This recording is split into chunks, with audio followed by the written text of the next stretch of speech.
Assalamualaikum warahmatullahi wabarakatuh. Saya Devina Ramadhani dan teman saya yang bernama Egin Takaduna Sinuhaji. Kami dari kelompok 5 ingin menjelaskan materi tentang pendapatan dan beban, pajak penghasilan, dan transaksi dalam mata uang asing. Berikut penjelasannya. Saya akan menjelaskan tentang pengertian pendapatan. Definisi pendapatan yang dikemukakan oleh Jaki Baridwan tahun 1997 nomor 30 adalah aliran kas masuk atau kenaikan lain aktiva suatu badan usaha atau pelunasan utangnya atau kombinasi selama suatu periode yang berasal dari penyerahan atau pembuatan barang, penyerahan jasa atau dari kerugian lain yang merupakan kegiatan utama badan usaha. Menurut Ikatan Akuntan Indonesia atau IAI, dalam Pernyataan Standar Akuntansi Keuangan PSAK nomor 23 revisi tahun 2009 paragraf 6, definisi pendapatan adalah arus masuk bruto dari manfaat ekonomi yang timbul dari aktivitas normal entitas selama suatu mengakibatkan kenaikan entitas yang tidak berasal dari kontribusi penanaman modal. Baik, kita akan masuk ke slide berikutnya, yaitu tentang sumber pendapatan. Yang pertama, gaji. Gaji didapatkan dengan menukar waktu untuk bekerja pada suatu tempat. Selanjutnya, dividen didapatkan dari dividen saham yang kamu miliki. Selanjutnya, dari modal didapatkan dari kenaikan nilai aset yang kamu miliki, contohnya properti atau saham. Selanjutnya didapat dari imbal hasil, didapatkan dengan mengembangkan dana pada suatu platform, contohnya P2P, lending, atau reksadana.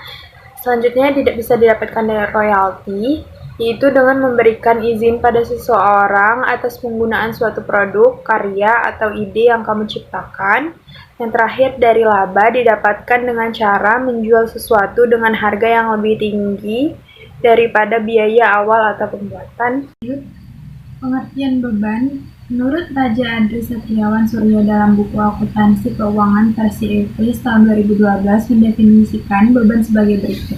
Beban atau expense adalah penurunan manfaat ekonomi selama satu periode akuntansi dalam bentuk arus keluar atau berkeluarnya aset atau terjadinya liabilitas yang mengakibatkan penurunan ekuitas yang tidak menyangkut pembagian kepada penanam modal. Definisi beban mencakup baik beban yang timbul dalam pelaksana aktivitas perusahaan yang biasa maupun kerugian atau selanjutnya ada jenis dan beban.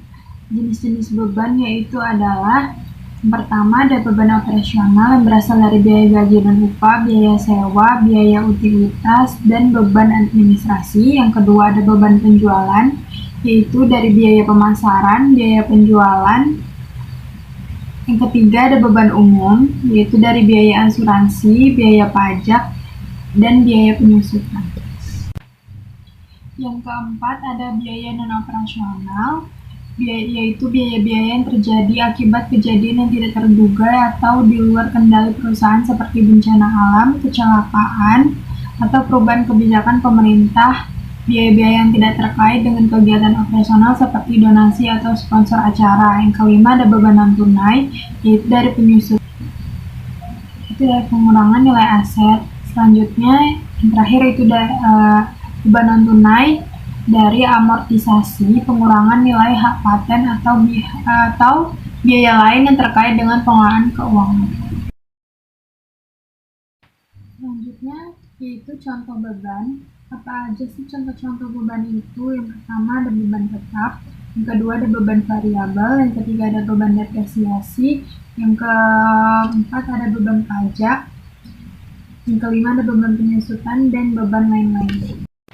Selanjutnya pengertian pajak penghasilan. Pajak penghasilan adalah pajak yang dikenakan oleh pemerintah atas pendapatan yang diperoleh individu atau entitas selama periode tertentu.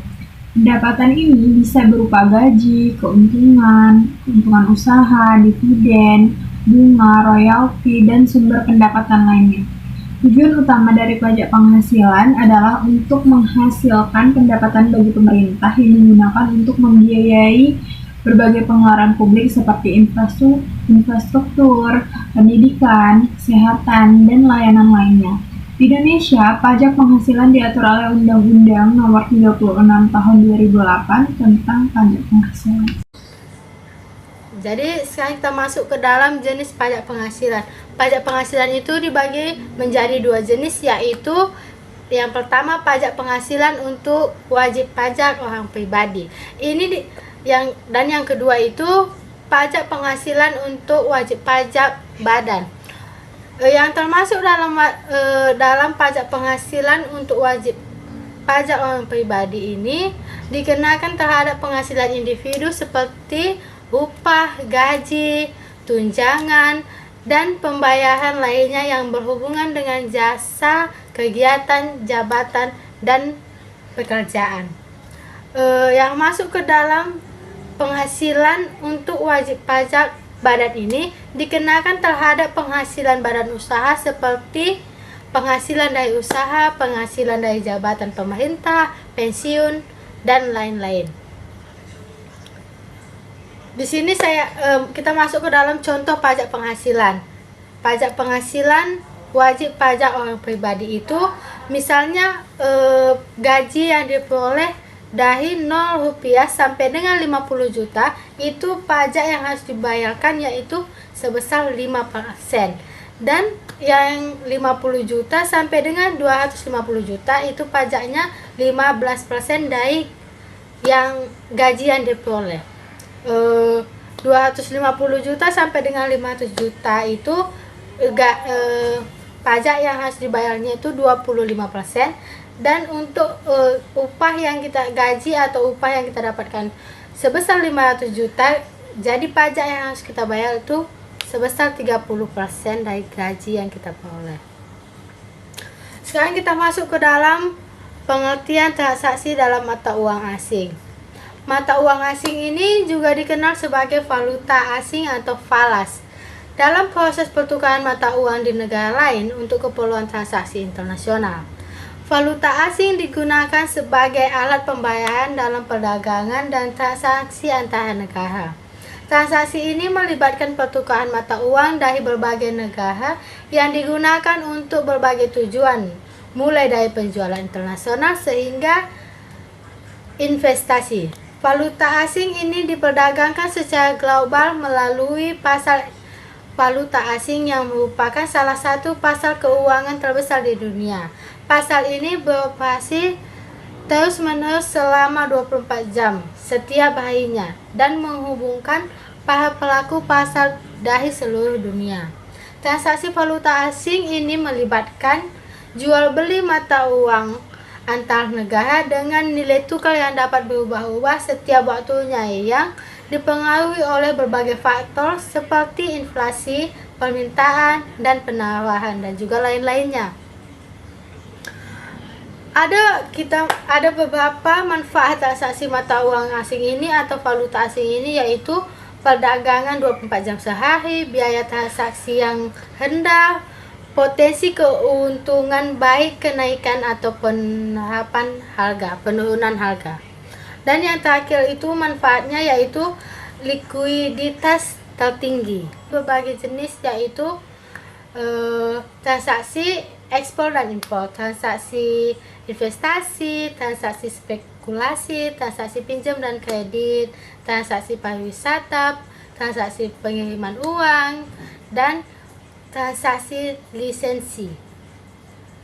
Ini saya jabarkan contoh transaksi dalam mata uang asing, yaitu ini sebagai contoh sederhananya terkait dalam transaksi mata uang asing untuk kegiatan impor dan ekspor. Perusahaan A ada di Indonesia mengimpor barang dari perusahaan B di Amerika Serikat.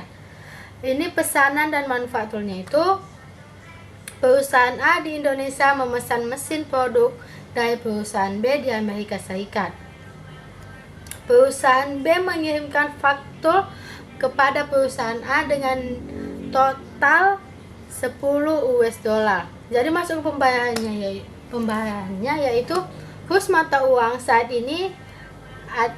itu adalah 1 US dollar sama dengan 15.000.